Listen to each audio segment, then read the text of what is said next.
The golf ball dome at Dounreay remains an icon of the nuclear industry. 40 years after it shut down, scientists have been working inside the secret sphere to remove radioactive waste and hazardous chemicals left behind by the powerful fast reactor. The team now says they've reached a milestone in removing the material. Emma Murray reports.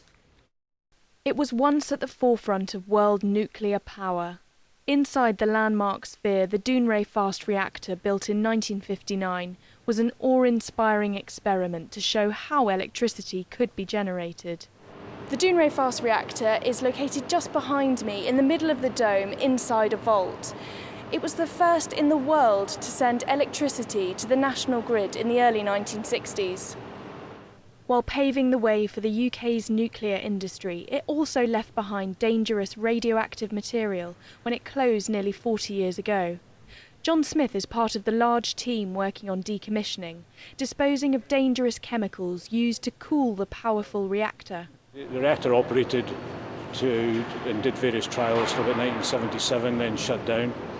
And that left sort of three major hazards we had to deal with. About 10 years ago, we effectively finished building an ACT disposal plant, so the second biggest hazard in the whole of Britain. So yeah, it was a big problem to deal with, and the teams who were involved did a really good job getting that ACT destroyed. Just last month, the final remnants were removed. Another problem to be solved was the radioactive waste stored in underground tanks for 40 years. But scientists came up with a process to set this liquid waste with cement, turning it into a less radioactive solid. We can put a measured quantity into a stainless steel 500 litre drum, mix it with some cement powders in a specific recipe that gives us good quality product, and that's all contained within that 500 litre drum. The 500 litre drum is then stored in our above ground stores for a minimum of 100 years, potentially up to 300 years.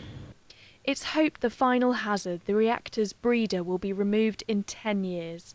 With the current cost running at over £2 billion, the majority of the site could be shut down by 2030.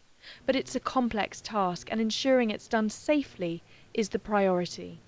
Emma Murray, STV News, Dounreay.